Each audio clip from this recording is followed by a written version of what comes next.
আমার বয়স যখন ২৩ বছর, সেই গ্রীষ্মে আমার একটি বিরল এবং দুরারোগ্য ব্যাধি ধরা পড়ে। ডাক্তাররা জানিয়ে দেন যে আমি আর ১ বছরের বেশি বাঁচব না। ঠিক সেই দিনই শেন বিওয়াই, যে মেয়েটিকে আমি নিজের জীবনের চেয়েও বেশি ভালোবাসতাম, তার গাড়ি দুর্ঘটনা ঘটে। জ্ঞান ফেরার পর সে তার স্মৃতি পুরোপুরি হারিয়ে ফেলেছিল।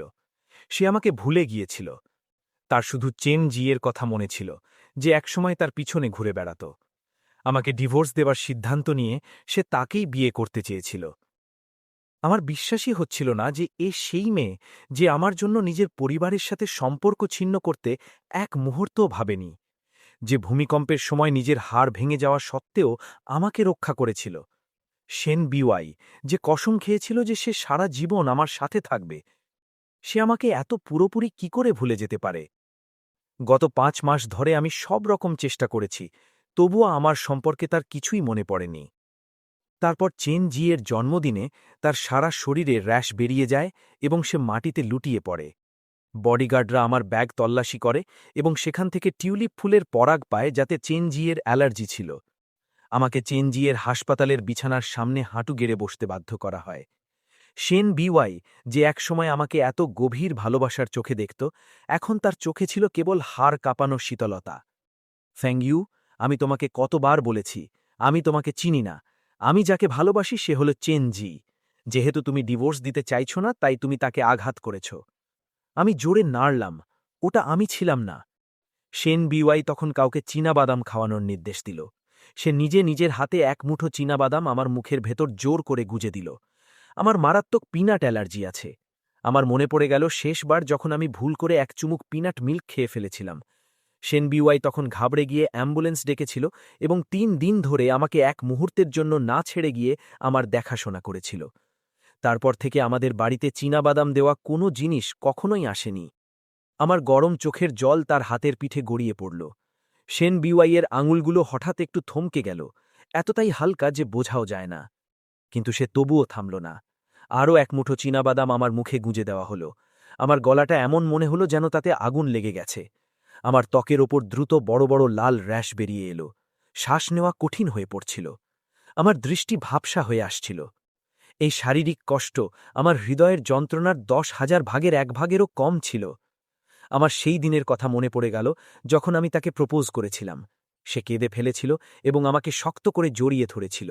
কাঁদতে কাঁদতে একটা প্রতিশ্রুতি দিয়েছিল, ফ্যাংইউ, জন্ম থেকে মৃত্যু পর্যন্ত তোমাকে ভালোবাসাই হল একমাত্র জিনিস যেটা আমি কখনো ভুলব না।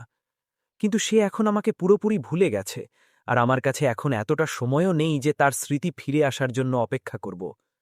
আমার মনে হচ্ছিল যেন আমার হৃদয়ে একটা বড় ছিদ্র হয়ে গেছে। ধীরে ধীরে আমি জ্ঞান হারালাম। অধচেতনায় আমার মনে হলো যেন শেন বিওয়াই আমাকে ডাকছে। তার গলা ছিল নরম এবং ভালোবাসায় ভরপুর, ঠিক আগের মতো। ফ্যাংইউ, ফ্যাংইউ। আমি উত্তর দিতে চাইছিলাম, কিন্তু আমার চোখ খোলার মতো কোনো শক্তি ছিল না।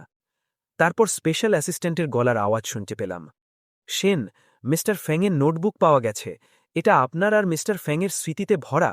আপনি ওনার সাথে এমন আচরণ করলেন, উনি যদি সত্যিটা জানতে পারেন, তাহলে কি উনি আপনাকে সত্যিই ক্ষমা করতে পারবেন? শেন বিওয়াইয়ের গলা ক্লান্ত শোনাচ্ছিল। আমি খুব ভালো করে জানি, এটা একটা হাসপাতাল। মাত্র কয়েকটা চীনাবাদামই তো। ফ্যাংইউ ঠিক হয়ে যাবে। আমি যদি একটু কঠোরতা না দেখাতাম, তাহলে সে কি করে বিশ্বাস করত যে আমি সত্যি আমার স্মৃতি হারিয়ে ফেলেছি? সে ডিভোর্সের জন্য কি করে রাজি হতো?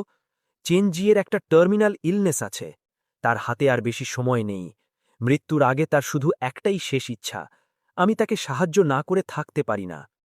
একবার যখন আমি তার ইচ্ছা পূরণ করতে সাহায্য করে ফেলব, তখন আমরা আমাদের স্মৃতি ফিরিয়ে আনব এবং আমি ফেং ইউকে আবার বিয়ে করব। সবকিছু আগের মতো হয়ে যাবে। ওই স্মৃতিগুলো, আমি খুব জোর ওর জন্য একটা সম্পূর্ণ নতুন বই লিখে দেব। অ্যাকাশিয়া গাছগুলো আবার লাগানো যেতে পারে, লাভলক আবার লাগানো যেতে পারে, আর ওই সোনার মূর্তির কথা যদি বলো, আমি তাকে তার চেয়েও বড় গড়িয়ে দেব। স্পেশাল অ্যাসিস্ট্যান্টের গলা কেঁপে উঠল। কিন্তু মিস্টার চেনের অসুখ তো পরিষ্কারভাবেই। চেনজিয়ের বাবা আমার মেন্টর ছিলেন। মৃত্যুর আগে সে সবসময় আশা করতেন আমি তাকে বিয়ে করব। শেন বিওয়াই তাৎক্ষণিকভাবে তাকে ফেং ইউয়ানের কথায় বাধা দিয়ে বলল, এই বছরগুলোতে আমি চেনজিয়ের প্রতি অনেক কঠোর ছিলাম। আমার উপর ওর ঋণ আছে। একবার বিয়ের অনুষ্ঠানটা শেষ হয়ে গেলে সে সুস্থ হওয়ার জন্য বিদেশে চলে যাবে। তারপর আমাদের একে অন্যের কাছে আর কোনো ঋণ থাকবে না। আমার সারা শরীরে একটা শীতল স্রোত বয়ে গেল। তাহলে এ সবই তার পরিকল্পনা ছিল। তাই তো বলি, সে সবকিছু ভুলে গেলেও আমার পিনাট অ্যালার্জির কথা ঠিকই ওর মনে ছিল। গত ৫ মাস ধরে আমি সেই খাঁটি সোনার যুগল মূর্তির খোঁজ করেছি। যেই বছর আমি তাকে এটা দিয়েছিলাম, তার চোখ দুটো খুশিতে ঝলমল করে উঠেছিল। সে বলেছিল যে এটা আমাদের এক সোনালী বন্ধন, আর সে আমার সাথে একসাথে বৃদ্ধ হতে চায়। কিন্তু সেন বিওয়াই সেই পুরনো মূর্তিটাকে গলিয়ে চেন জিয়ের জন্য একটা সোনার ঘড়ি বানিয়ে দিয়েছে, যাতে সে পার্টিতে পড়তে পারে।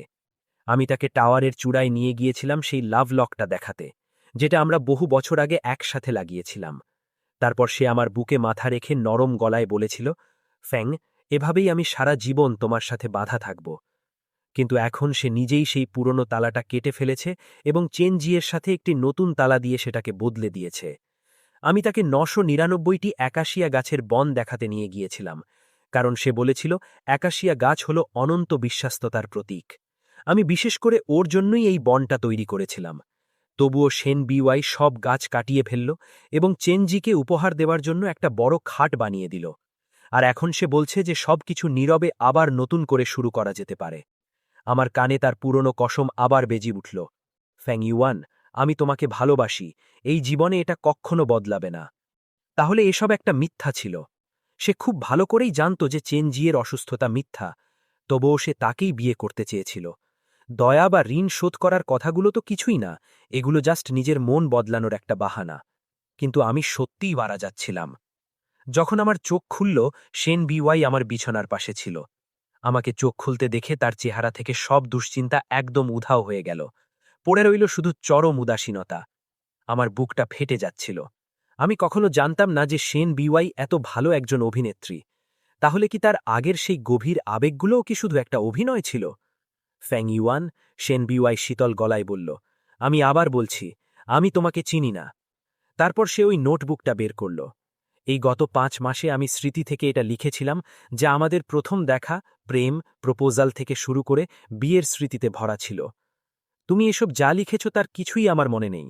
আমার সাথে আটকে থাকার এই চেষ্টা করে নিজের সময় নষ্ট করো না। সে একটা লাইটার বের করল এবং নোটবুকটাতে আগুন ধরিয়ে দিল। নোটবুকটাকে ছাই হতে দেখে আমার হৃদয়টাও যেন তার সাথে ছাই হয়ে গেল। আমার চোখ লাল হয়েছিল, কিন্তু আমার ঠোঁটে একটা তাচ্ছিল্যের হাসি ফুটে উঠল। সে জানত না যে এই নোটবুকটা আসলে ওর জন্য লেখা হয়নি, এটা আমি নিজের জন্য লিখেছিলাম। আমার ক্রুটসফেল্ড জেকব ডিজিজ হয়েছে, যাকে সাধারণত ম্যাড কাউ ডিজিজ বলা হয়। এর ফলে আমার স্মৃতিশক্তি নষ্ট হয়ে যাবে। আমি ধীরে ধীরে সব কিছু ভুলে যাব এবং শেষ পর্যন্ত জ্ঞান হারিয়ে মারা যাব। ৭ বছর আগে খামারে একটা পাগল গরু তার ওপর হামলা করেছিল। তাকে বাঁচাতে দিয়ে আমি সেই গরুর হামলায় মারাত্মকভাবে আহত হয়েছিলাম। সেই সময় আমি কেবল জরুরি প্রাথমিক চিকিৎসা করিয়েছিলাম। আমি এটার ওপর বেশি মনোযোগ দিইনি। কে জানত যে ভাইরাসটা ৭ বছর ধরে সুপ্ত অবস্থায় থাকবে আর শেষমেশ এভাবে প্রকাশ পাবে। আমার ভয় ছিল যে একদিন সেন বিওয়াইয়ের স্মৃতি ফিরে আসবে, আর তখন আমি হয়তো তাকে চিনতে পারব না। এই জন্যই আমি সবকিছু লিখে রেখেছিলাম। ভালোই হয়েছে যে এখন এটা পুড়ে গেছে। এখন থেকে আমাদের দুজনেরই কেউ কেউকে আর মনে রাখবে না। সেন বিওয়াই ডিভোর্স এগ্রিমেন্টটা বের করল এবং আমার দিকে বাড়িয়ে দিল। এবার আমি কলমটা তুললাম এবং বিনা দ্বিধায় নিজের নাম সই করে দিলাম। সেন বিওয়াই এক মুহূর্তের জন্য যেন পাথর হয়ে গেল। সে কিছু বলতে যাবেই ঠিক তখনই তার ফোন বেজে উঠল। চেনজিয়ের কল। অপর প্রান্তে ব্যথার একটা হালকা আওয়াজ ভেসে এলো। সে তাৎক্ষণিক সই করা এগ্রিমেন্টটা তুলে নিয়ে হাসপাতালের রুম থেকে বেরিয়ে গেল। আমি তাকে চলে যেতে দেখলাম এবং চোখের কোণ থেকে এক ফোঁটা জল মুছে নিলাম। আমি আমার ফোন বের করলাম। হ্যালো, আমার জন্য ৭ দিন পর সুইজারল্যান্ডের একটা ফ্লাইট বুক করে দিন, আর তার সাথে আমার ইউথেনেশিয়া অর্থাৎ ইচ্ছা মৃত্যু শেডিউল করতেও সাহায্য করুন। হাসপাতাল থেকে বাড়ি ফিরে যেই আমি দরজা খুললাম, পশমের একটা সাদা বলের মতো কিছু একটা আমার দিকে ছুটে এলো। এটা ছিল ওয়াংজাই, সেই রাস্তার কুকুরটা যাকে সেন বিওয়াই আর আমি ৫ বছর আগে দত্তক নিয়েছিলাম। ও লেজ নাড়ছিল এবং আমার পায়ের গোড়ালির চারপাশ ঘিরে ঘুরঘুর করছিল। আমি যাবেই হাসতে যে উপর দিকে তাকাতেই হাসিটা আমার মুখেই জমে গেল। সেন বিওয়াই আর চেনজি বসার ঘরের মাঝখানে দাঁড়িয়ে আমার দিকে তাকিয়েছিল। চেনজিকে হঠাৎ ভীষণ ভীত দেখাচ্ছিল এবং সে সেন বিওয়াইয়ের পেছনে হুড়িয়ে লুকোল। সেন বিওয়াই ভ্রু কুচকাল এবং বডিগার্ডদের ইশারা করল। বডিগার্ডরা সাথে সাথে আমার তল্লাশি নেওয়ার জন্য এগিয়ে এলো, এই ভয়ে যে হয়তো আমার কাছে এমন কিছু আছে যা চেনজিকে ক্ষতি করতে পারে। আমি এই তল্লাশিকে পাত্তা দিলাম না। আমার হৃদয়টা অসাড় হয়ে যন্ত্রণা দিচ্ছিল। ডিভোর্স এগ্রিমেন্টে আগে থেকেই লেখা ছিল, এই বাড়িটা তোমার। সেন বিওয়াই উপরতলার দিকে ইশারা করল। আমি শুধু কিছু জিনিসপত্র নেব, তারপর সাথে সাথেই চলে যাব। সে ঘুরে দাঁড়ালো এবং সিঁড়ি বেয়ে উপরে চলে গেল। ওয়াংজাই এক মুহূর্তের জন্য ইতস্তত করল, তারপর তার পিছন পিছন চলে গেল। হয়তো ও বুঝতে পারছিল না যে ওর মালকিন এতদিন ধরে বাড়িতে আসেনি। বসার ঘরে চেনজিয়ের চেহারা থেকে সেই নিরীহ ভাবটা একদম উধাও হয়ে গেল। ওর নজর পড়ল আমার কবজিতে বাঁধা দামি ব্র্যান্ডের ঘড়ির ওপর। তোমার ডিভোর্স হয়ে গেছে, আমার বাবার ঘড়িটা ফেরত দাও। 1 সপ্তাহ পরেই তো আমরা বিয়ে করছি। আমি আমার মাথা নিচু করলাম এবং নিজের কবজিতে বাঁধা ঘড়িটার দিকে তাকিয়ে রইলাম। আমার মনে পড়ল যখন সেন বিওয়াই এটা আমাকে পরিয়ে দিয়েছিল, তখন তার চোখ দুটো ভালোবাসায় ভরা ছিল। ফেং ইউয়ান, এটা আমার বাবা আমার জন্য রেখে গিয়েছিলেন। তিনি আমাকে বলেছিলেন এটা যেন আমি আমার হবু স্বামীকে দিই। এটা আমাদের আজীবনের অবিচল বন্ধনের প্রতীক। এখন চেনজিয়ের জন্য সে আমার থেকে ডিভোর্স নিতে, স্মৃতিভ্রমের অ্যামনেশিয়ার নাটক করতে এক মুহূর্তেও ইতস্তত করল না। সে এখন আর আমাকে ভালোবাসে না। এই ঘড়িটি নিজের কাছে রাখা এখন একটা তামাশা ছাড়া আর কিছু নয়। আমি ঘড়িটি খুললাম এবং তার হাতে ধরিয়ে দিলাম। চেনজি আশা করেনি যে আমি এত দ্রুত সিদ্ধান্ত নেব। গতকাল পর্যন্ত তো আমি শিনবিয়াইয়ের স্মৃতি ফিরে আনতে তাকে সাহায্য করছিলাম। সে ঘড়িটি নিল এবং আমার দিকে তাকালো। তার চোখে ছিল নিষ্ঠুরতা এবং সংকল্প। তুমি যাই পরিকল্পনা করো না কেন, শিনবিওয়াই এখন থেকে শুধু আমারই হবে। সে তার কথা শেষ করার আগেই হঠাৎ হাত তুলল এবং সজোরে ঘড়িটি মেঝের ওপর আছাড় মারল। আমি নিজের স্তব্ধতা কাটিয়ে ওঠার আগেই চেনজি ঘড়ির কাচের একটা ভাঙা টুকরো তুলে নিল এবং নির্দয়ভাবে সেটা আমার হাতের তালুতে ঢুকিয়ে দিল। আহ! আমি আমার হাত টেনে সরিয়ে নিতে চাইলাম, কিন্তু আমার কবজি চেনজি শক্ত করে ধরে রেখেছিল। তার হাতের মুষ্টি ছিল আশ্চর্যজনকভাবে মজবুত। হঠাৎ একটি সাদা রঙের পশুর দলা দ্রুত নিচে নেমে এলো, শিনবিওয়াইয়ের চেয়েও দ্রুত গতিতে। ওয়াংজাই তার দাঁত বের করল এবং চেনজিয়ের ওপর ঝাঁপিয়ে পড়ল। সে তার পায়ে কামড় বসিয়ে দিল। চেনজি ব্যথায় চিৎকার করে উঠল এবং আমার হাতটা খুব জোরে হ্যাঁচকা টান দিল। ঘড়ির কাচের সেই ধারালো টুকরোটি আমার গালে লেগে গেল, যা থেকে রক্তের একটা হালকা রেখা বেরিয়ে এলো। সে ব্যথায় চিৎকার করে আমাকে ছেড়ে দিল এবং মাটিতে পড়ে গেল। ঠিক তখনই শিনবিওয়াই চিৎকার শুনে নিচে দৌড়ে এলো। সে নিজের চোখে এই দৃশ্যটি দেখল। সে দ্রুত এগিয়ে এলো এবং আমাকে খুব জোরে একটা ধাক্কা দিল। আমার ভারসাম্য হারিয়ে গেল এবং আমি মেঝেতে পড়ে গেলাম। ঘড়ির কাচের টুকরোয় আমার হাতের তালু কেটে গিয়েছিল। তাজা রক্ত সাথে সাথে বইতে শুরু করল। শিনবিওয়াই পা তুলল এবং ওয়াংজাইকে একটি লাথি মারল, যে তখনও চেনজিকে কামড়াচ্ছিল। ওয়াংজাই ব্যথায় কোকিয়ে উঠে একপাশে ছিটকে পড়ল। সে অসহায়ভাবে কাঁদতে লাগল। সে বুঝতে পারছিল না যে তার মালিকানি, যে তাকে সবসময় এত ভালোবাসত, সে তার সাথে কেন এমন আচরণ করছে। সে চেনজিকে তোলার জন্য নিচু হল। তার কণ্ঠস্বর ছিল গভীর উদ্বেগে ভরা। চেনজি, তুমি কি ঠিক আছো? খুব কি লাগছে?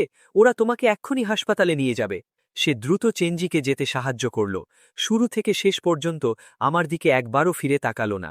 আমি মেঝেতে কুঁকড়ে বসে রইলাম। আমার সেই সময়ের কথা মনে পড়ে গেল, যখন আমার প্রচণ্ড শীত লাগছিল এবং খুব বেশি জ্বর ছিল। শিনবিওয়াই, যে তখন বিদেশের একটি মিটিংয়ে ছিল, সে ওই রাতেই বিমানে ফিরে এসেছিল, শুধু আমার জ্বরের কপালে জলপট্টি দিতে। সে সারা রাত জেগে আমার সেবা করেছিল। আমার মনে পড়ল, যখন ভুল করে আমার আঙুলে একটা ছোট আঁচড় লেগেছিল, সে এতটাই দুঃখ পেয়েছিল যে তার চোখ লাল হয়ে গিয়েছিল।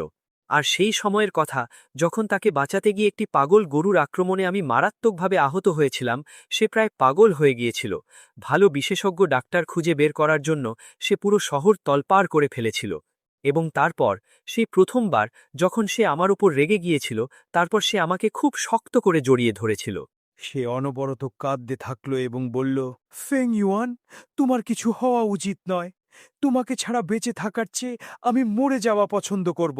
তাকে ছাড়া কি সে সত্যিই বেঁচে থাকার চেয়ে মরে যাওয়া পছন্দ করবে? আমার চোখের জল ঠান্ডা মেঝের উপর পড়ল। ওয়াংজাই কোকিয়ে উঠল এবং হামাগুড়ি দিয়ে আমার কাছে এলো। নিজের জিভ বের করে খুব নরমভাবে আমার মুখ থেকে চোখের জল চাটতে লাগল। আমি ওয়াংজাইকে শক্ত করে জড়িয়ে ধরলাম।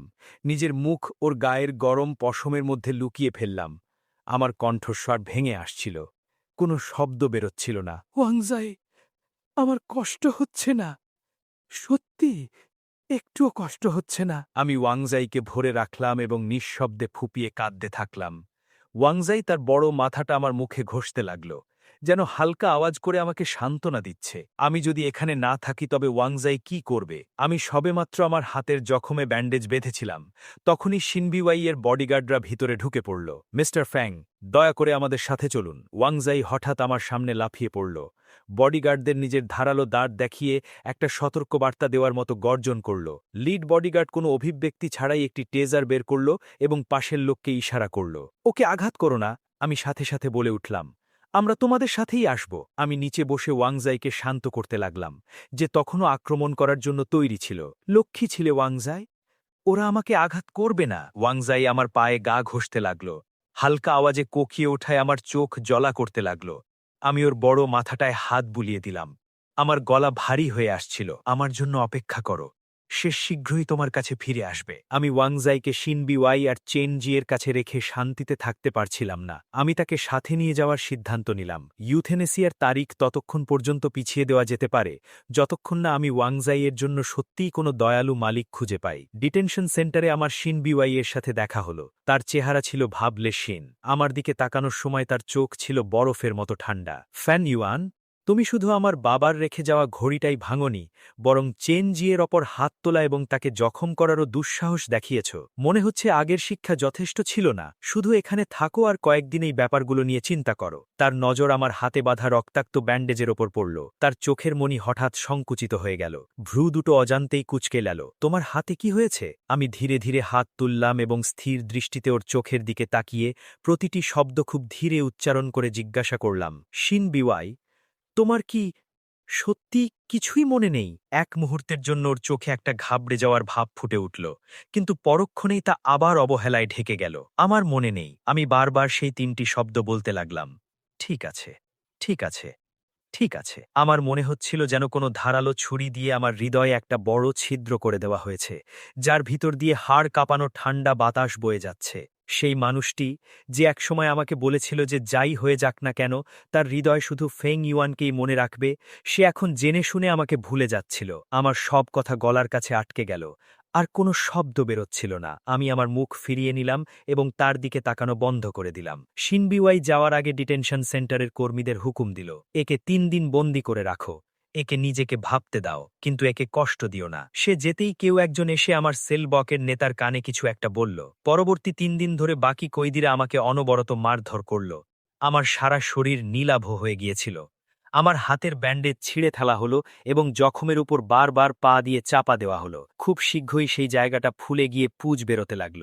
রাতে আমি কেবল দুর্গন্ধযুক্ত টয়লেটের পাশে ঘুমাতে পারতাম। তৃতীয় দিনে আমাকে টেনে হিঁচড়ে পানির টবের কাছে নিয়ে যাওয়া হলো এবং বরফ শীতল পানি আমার মাথায় ঢেলে দেওয়া হলো। যখন আমি ডিটেনশন সেন্টার থেকে বেরোলাম, আমার অবস্থা চেনার বাইরে চলে গেছিল। গেট থেকে বেরোতেই আমাকে জোর করে গাড়িতে ঠুকিয়ে দেওয়া হলো এবং একটি দামি রেস্টুরেন্টের প্রাইভেট রুমে নিয়ে যাওয়া হলো। রুমে চেনজি আরাম করে মাংসের ঝোল চুবিয়ে খাচ্ছিল। তার মুখে ছিল উস্কানিমূলক হাসি, স্মার্কিং। বসো, একসাথে খাই। আমি ঘুরে চলে যেতে লাগলাম, কিন্তু বডিগার্ডরা আমাকে জোর করে চেয়ারে বসিয়ে রাখল। চেনজি এক বাটি মাংস আমার মুখের সামনে এনে ধরল। কেমন লাগলো? গত ৩ দিন ভিতরে খুব আরামে কেটেছে। এবার কিছু পুষ্টিকর খাবার খাও। যদি তমিজের সাথে না থাকো তাহলে আমি বিওয়াইকে বলবো তোমাকে আরও কয়েকদিনের জন্য ওখানে পাঠিয়ে দিতে। ওই ৩ দিনের কষ্টের কথা মনে আসতেই আমার শরীর হঠাৎ শক্ত হয়ে গেল।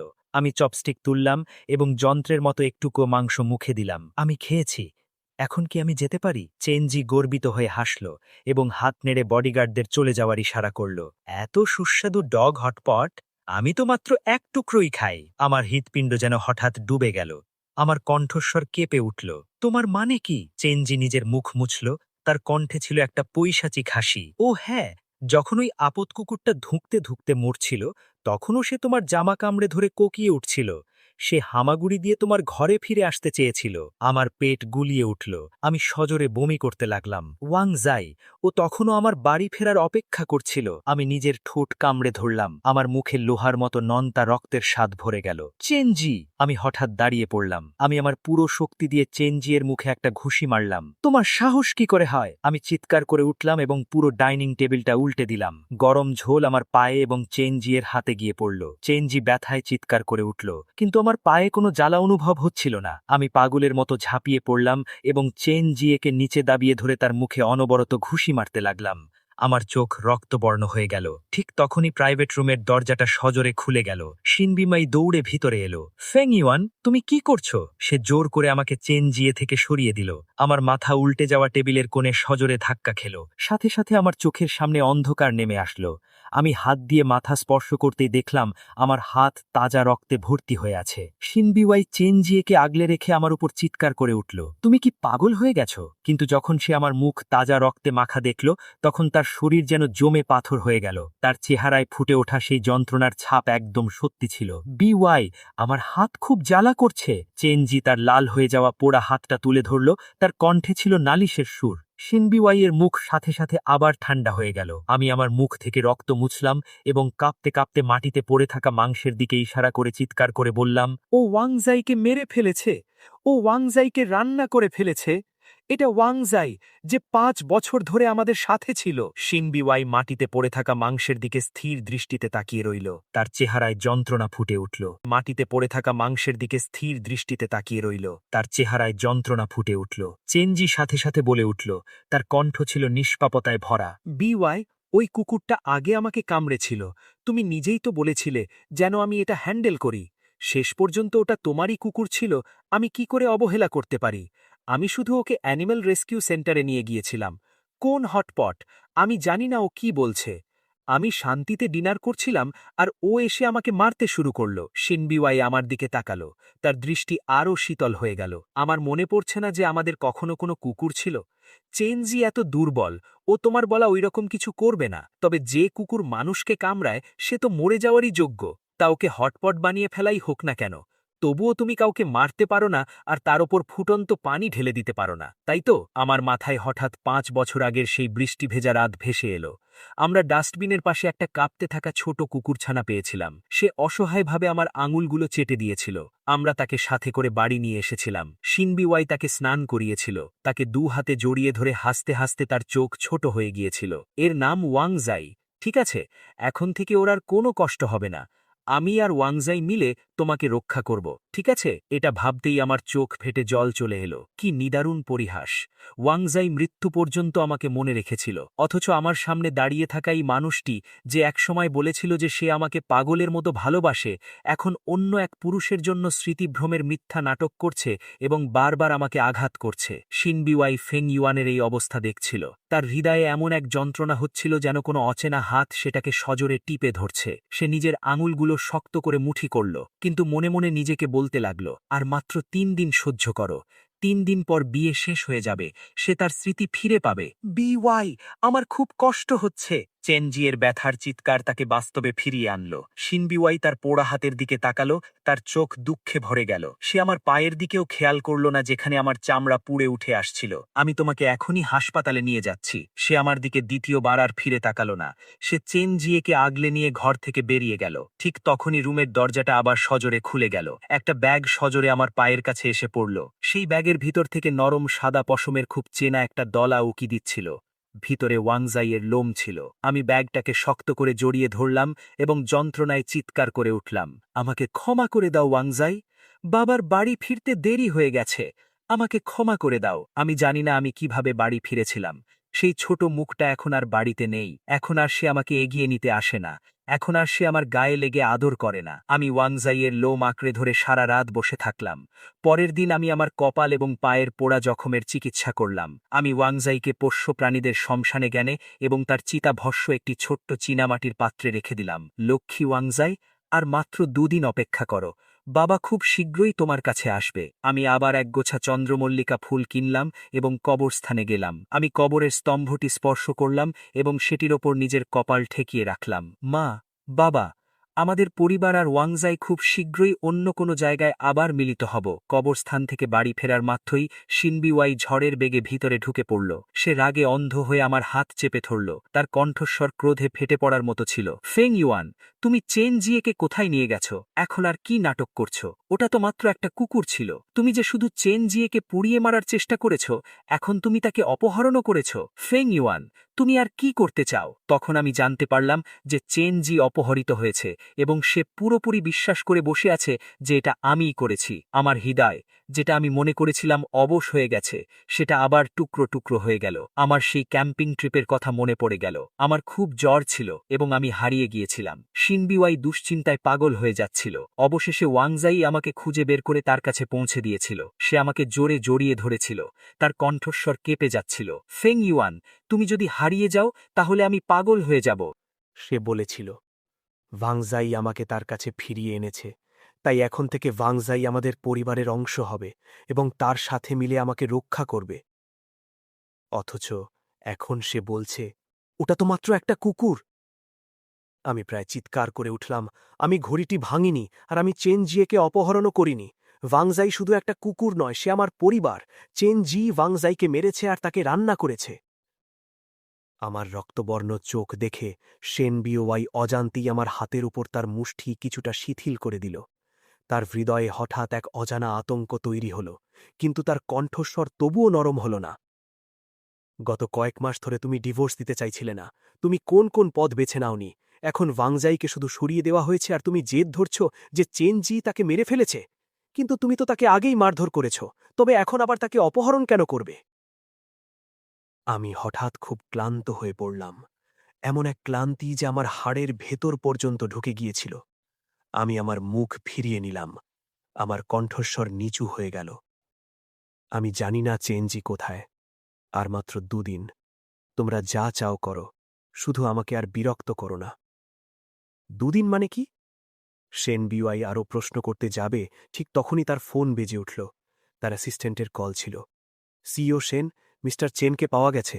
শুধু সমস্যা হলো তাকে বেশ কিছু লোক মিলে এত মেরেছে যে তার সারা শরীর ক্ষতে ভরে গেছে এবং এই মুহূর্তে তার মানসিক অবস্থা খুব খারাপ।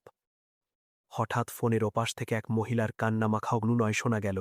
ওটা ফেং ইউয়ান ছিল, সেই আমাদের এই কাজ করার নির্দেশ দিয়েছিল। শেন বিওয়াই হঠাৎ আমার দিকে তাকাল। তার চোখে এমন এক হাড় কাঁপানো শীতলতা ছিল যা আগে কখনো দেখা যায়নি। সে আরও একবার আমার কবজি সজোরে জাপটে ধরল। তার নখগুলো প্রায় আমার মাংসের ভেতর ঢুকে যাচ্ছিল। তুমি জানো না চেনজি কোথায়? চলো, আমি তোমাকে দেখাতে নিয়ে যাচ্ছি। সে আমাকে টেনে হিঁচড়ে গাড়িতে বসাল। একটি পরিত্যক্ত ভবনের ওপরতলায় চেন জিকে দেখা গেল। তার পোশাক ছিল আলুথালু, কপাল ফুলে আছে এবং সারা শরীর কালছিটে ভরা। সে এক কোণে কুঁকড়ে বসে কাঁপতেছিল। শেন বিওয়াইকে দেখে তার চোখ ভিজে উঠল। সে কাঁপা গলায় বলল, বিওয়াই, তুমি এসে গেছ। ফেং ইউয়ান আমাদের বিয়ের আগে আমাকে বরবাদ করতে চায়, কিন্তু তুমি চিন্তা করো না। সে যদি আমাকে ড্রাগও দিত, তবু আমি তাদের স্পর্শ করার চেয়ে মরে যাওয়া পছন্দ করতাম। না হলে আমি আর পবিত্র থাকতাম না। শেন বিওয়াই সাথে সাথে আমাকে ছেলে দিল এবং অত্যন্ত ব্যথিত মনে কাঁপতে থাকা চেন জিকে সাহায্য করতে এগিয়ে এলো। তাকে পরম মমতায় সান্ত্বনা দিতে লাগল। আমি আমার যন্ত্রণা কাতর কবজিটা নাড়ালাম। সেখানে রক্তের দাগ চেন জিয়ের কপালের জখমের চেয়েও অনেক বেশি গভীর ছিল। মাটিতে হাঁটু গেড়ে বসে থাকা সেই পুরুষ ও মহিলারা হঠাৎ দৌড়ে এলো। কাঁদতে কাঁদতে তারা আমার প্যান্টের পা ধরে টানতে লাগল। মিস্টার ফেং, আপনি তো আমাদের এটা করতে বলেছিলেন। দয়া করে আমাদের বাঁচান। আমি ভ্রু কুঁচকালাম। তাদের স্পর্শ এড়িয়ে আমি যখনই জিজ্ঞেস করতে যাব যে তারা কারা, তখনই শেন বিওয়াইয়ের রাগান্বিত কণ্ঠস্বর আমাকে থামিয়ে দিল। ফেং ইউয়ান, তোমার এত সাহস যে তুমি চেন জিকে ড্রাগ দিয়েছ? তুমি কি জানো না যে চেন জি কতটা দুর্বল? তুমি এত নিষ্ঠুর কি করে হতে পারো? তুমি কবে থেকে এত হিংস্র হয়ে গেলে? আমি হঠাৎ হো হো করে হেসে শুরু করলাম। আমি হেসেই চললাম। যে চোখের জল আমি এতক্ষণ আটকে রেখেছিলাম সে শেষমেশ বেরিয়ে এলো। তাহলে তোমার এখনও মনে আছে যে আমি আগে কেমন ছিলাম? এখন কি আমাকে ভালোবাসার জন্য তোমার আফসোস হচ্ছে? আমি শেন বিওয়াইয়ের পেছনে দাঁড়িয়ে থাকা চেন জির দিকে ইশারা করলাম। ও কি সত্যিই অসুস্থ, না নাটক করছে? শেন বিওয়াই, তুমি কি নিজের মনে মনে এটা জানো না? শেন বিওয়াইয়ের বুকটা আতঙ্কে ধরফড় করতে লাগল, কিন্তু সে তবুও জেদ ধরে থাকল। আমি জানি না তুমি কি বিষয়ে কথা বলছ। আমি আরও তীব্রভাবে হাসতে শুরু করলাম। হাসতে হাসতে আমার পিঠ নুয়ে গেল। আমি যখন শেষ পর্যন্ত সোজা হয়ে দাঁড়ালাম, আমার মুখ থেকে হাসির রেখা পুরোপুরি উধাও হয়ে গেছিল।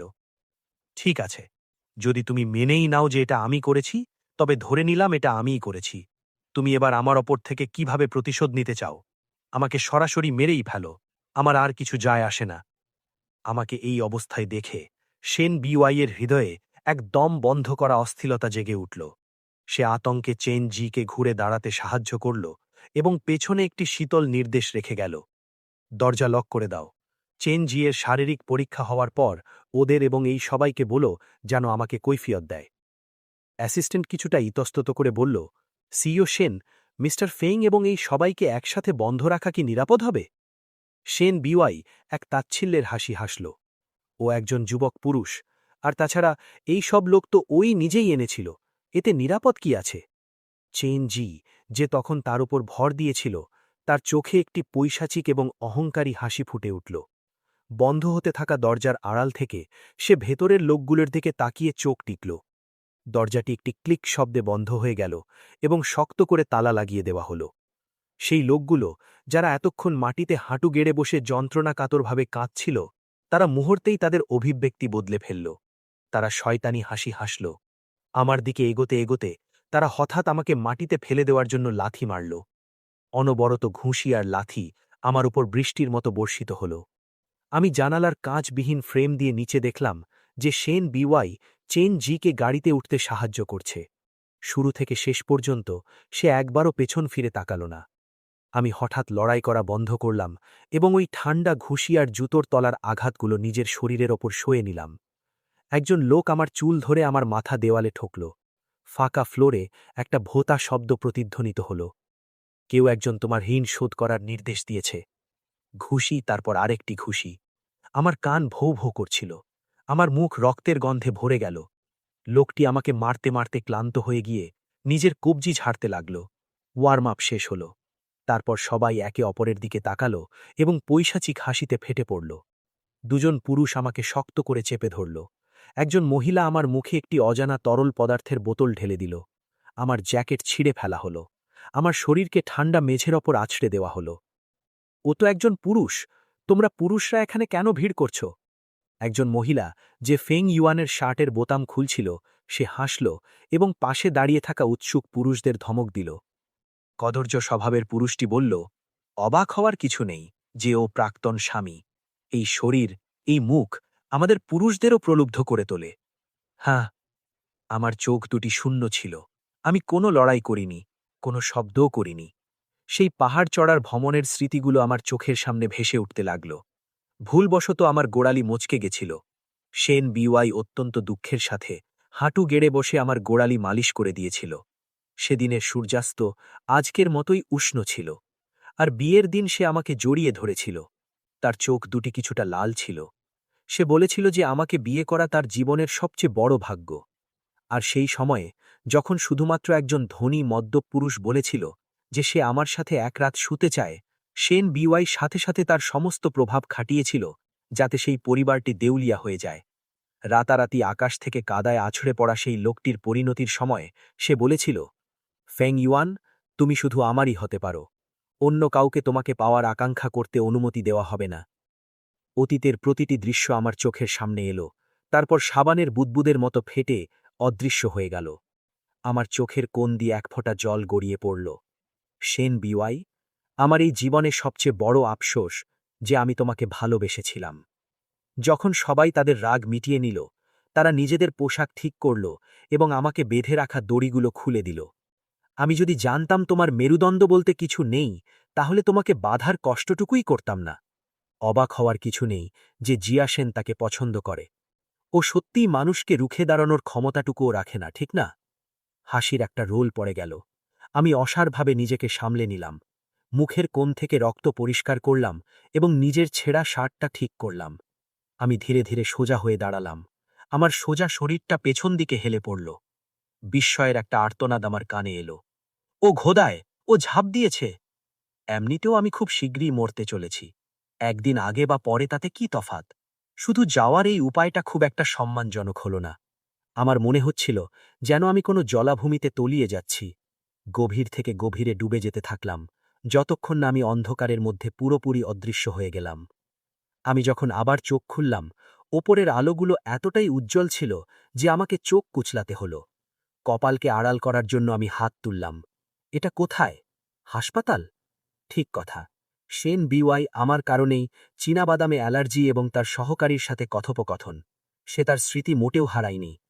আমার মনে হচ্ছিল বুকটা ফেটে যাচ্ছে, অবশ হয়ে যাওয়ার মতো যন্ত্রণা হচ্ছিল। আমার চোখ শুষ্ক এবং আড়ষ্ট ছিল। আমি বসতে চাইলাম, কিন্তু আমার পুরো শরীর যেন ভেঙে চুরমার হয়ে যাচ্ছিল। এত ব্যথা হচ্ছিল যে আমাকে হাঁসফাঁস করতে হলো। তখনই আমি লক্ষ্য করলাম যে আমার কবজি এবং পা উভয় জায়গাতেই ব্যান্ডেজ বাঁধা আছে। আমি নার্সকে আমার ড্রেসিং পরিবর্তন করতে দেখলাম। আমি হালকা ভ্রু কুচকালাম।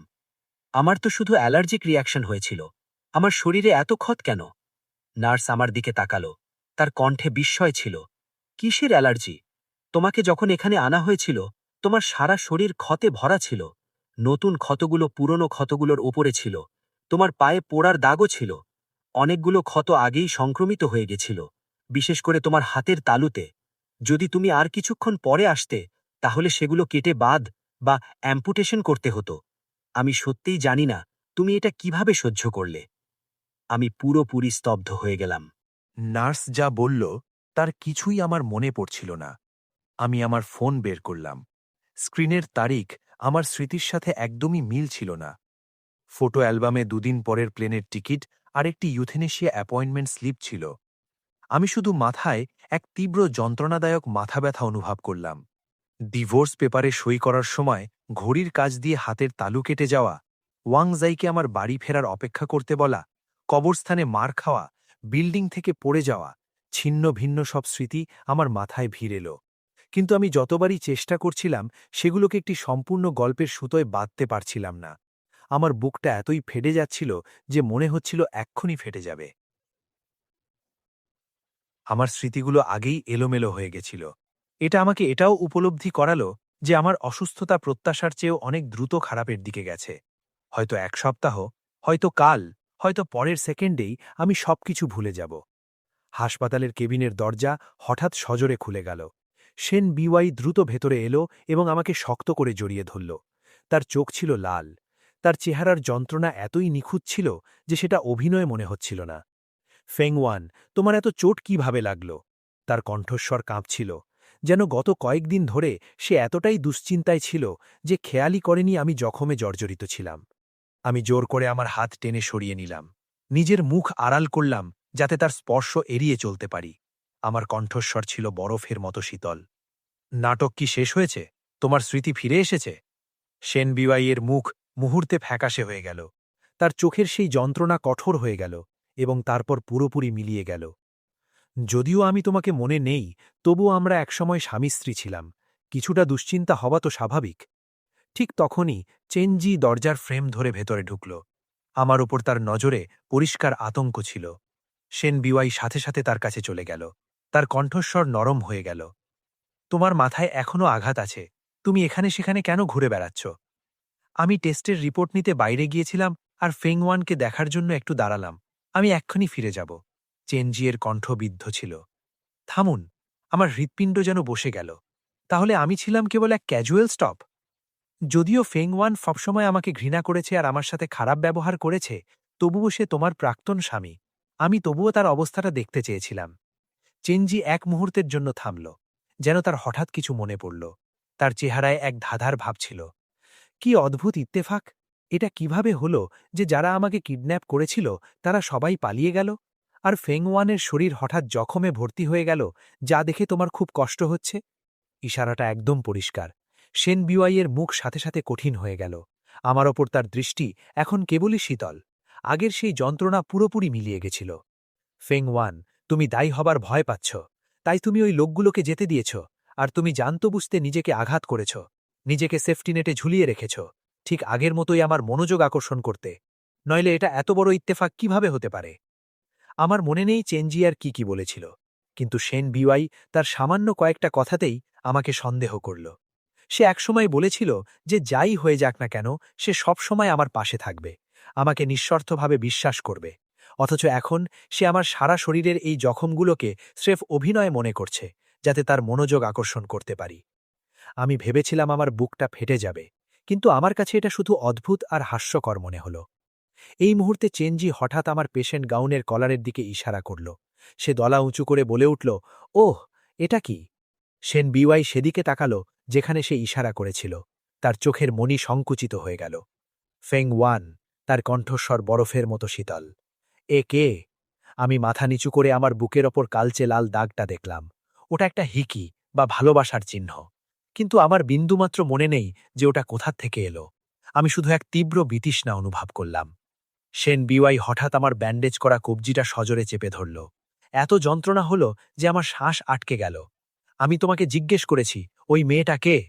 আমি জোর করে তার হাত সরিয়ে দিলাম। আমার কণ্ঠে ছিল চরম ক্লান্তি। সেন বিওয়াই, আমাদের ডিভোর্স হয়ে গেছে। তুমি চেনজির সাথে থাকতে পারো। আমার ব্যক্তিগত বিষয়ে তোমার মাথা ঘামানোর কোনো কথা নয়। সেন বিওয়াই রাগে কাঁপতে কাঁপতে বারবার হাসতে লাগল এবং দুটি শব্দ বলল, ঠিক আছে, ফেং ওয়ান, তুমি পরে আফসোস করার দুঃসাহস করো না। এই বলে সে চেনজিকে ধরল আর হাসপাতালের কেবিনের দরজা সজোরে বন্ধ করে দিল। করিডরে দাঁড়িয়ে সেন বিওয়াই একগাদা ছবি তার সহকারীর হাতে দিল। এগুলো পাবলিশ করে দাও। সহকারী ছবিগুলো নিল। তার হাত হঠাৎ কাঁপতে শুরু করল। সে প্রায় ছবিগুলো ফেলেই দিতে নিচ্ছিল। ওগুলো আমার অত্যন্ত ব্যক্তিগত ছবি ছিল। সিইও সেন, আপনি নিশ্চিত যে আপনি এটাই করতে চান? আমার ভয় যে পরে যখন আপনার স্মৃতি ফিরে আসবে তখন মিস্টার ফেং, তিনি তো আর... সেন বিওয়াই তার কথা মাঝপথেই থামিয়ে দিল। তার কণ্ঠ ছিল কঠোর।